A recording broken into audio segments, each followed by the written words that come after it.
Today we're going to be talking about throwing our rear leg roundhouse kick, our most powerful tool. It's coming from the furthest point of our body in our stance, and it's our most powerful, strongest muscle group that's doing the kicking. So let's go ahead and get into it. Starting from our stance, I'm going to show you guys in my southpaw stance. Hands are up, all of the things that you guys know how to do. You're in a nice, solid stance. First of all, and I have to say this, is that we're kicking with our shin. A big mistake that I see, and when you say kick and people are just stepping on the mat for the first time, everyone assumes you kick with your foot. But no, we are kicking with our shin. We're taking a nice, solid piece of bone, and we'll get into it, but we're looking for soft spots on the target. So starting in our stance, we're kicking with our shin.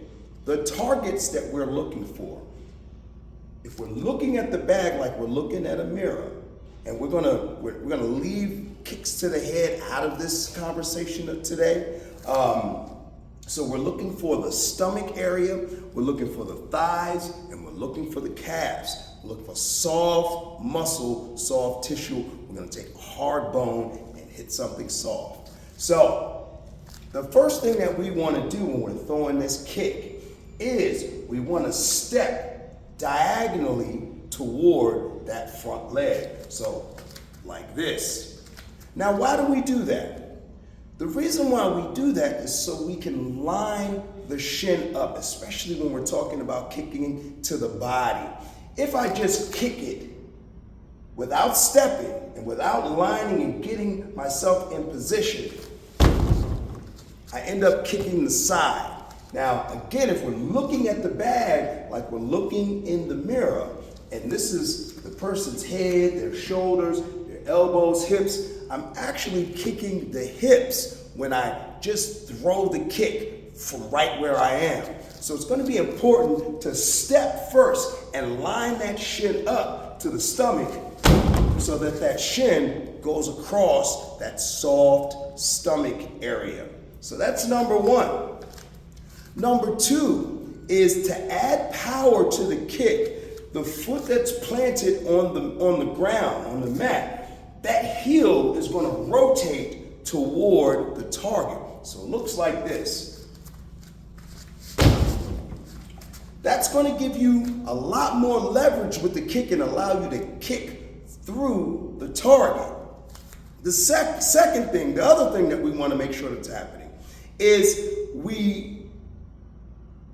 starting off, I always recommend folks keep their hands up.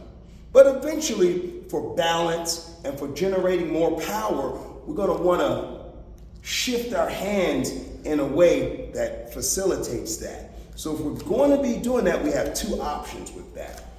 I can step, kick, and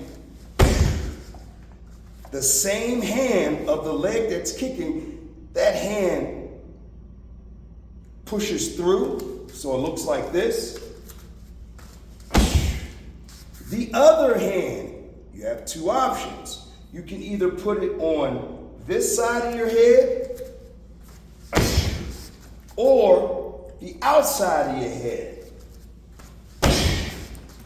But regardless, if you're doing some sort of chambering and whipping with your hands, you need to do it in a defensive way. That means you have to give yourself coverage and protection. You don't want to just be flailing your hands all over the place and leaving yourself unprotected. And now the last thing that we want to make sure that happens when we throw this rear leg roundhouse is we want to get our foot back to our stance ASAP. We don't want to be hanging out on one foot.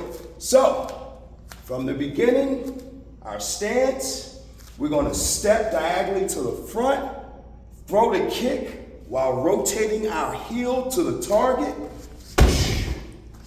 and coming back to our stance. One more time,